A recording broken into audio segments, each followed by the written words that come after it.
Hello everyone, তো আজকে একটা দারুণ ভর্তা রেসিপি নিয়ে চলে এসেছি। তো আর এইটা কিন্তু খেতে অসাধারণ লাগে। তো কী ভাবছো কী দিয়ে করেছি? তো চলো চটপট দেখে নাও রেসিপিটা।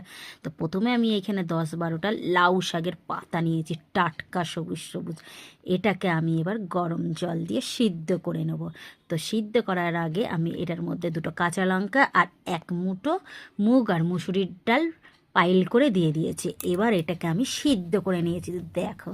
আর সিদ্ধ করার সময় অল্প একটু নুন দিয়ে দিয়েছিলাম, যাতে নুনটা দিলে ভালো করে ডালটা শাকটা ভালোভাবে সিদ্ধ হয়ে যায়।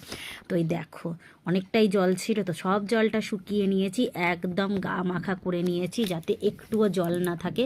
আর শাক যা মানেই হলো জল তো বেরোবেই, আর অনেকটাই জল থাকে শাকের মধ্যে। তো এইভাবে শুকনো শুকনো আমি করে নিয়েছিলাম।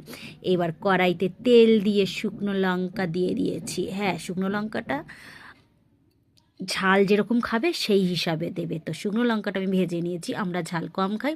তো ওর মধ্যে দিয়ে দিয়েছিলাম 6-7টা রসুন কুচি, আর দিয়ে দিয়েছিলাম কিছুটা কুচনো পেঁয়াজ। এইটা নাড়াচাড়া করে নিয়ে লাল লাল করে ভেজে নিয়েছিলাম। তো এবার ভাজা হয়ে গেছিলো, এবার আমি এটাকে তুলে নিয়েছি। তো তোমরা কিন্তু এইভাবেই ভাজাটা করে নিও লাল লাল করে। আর শাকটাও ততক্ষণে ঠান্ডা হয়ে গেছে, তো আমি লঙ্কাগুলো নুন দিয়ে ভালো করে আরও একটু চটকে নিলাম। রসুনগুলোও চটকে নিয়েছি আমি। এবার এই সব পেঁয়াজ রসুন একসাথে চটকে শাকটার সাথে ভালো করে মেখে নিয়েছি।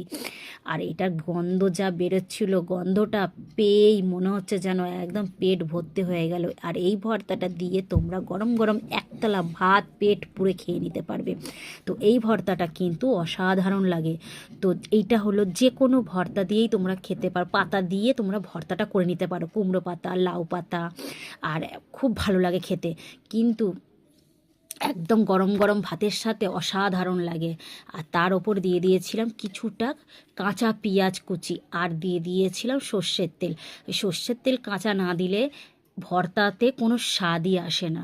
তো মাস্ট হলো ভর্তার মধ্যে সর্ষের তেল।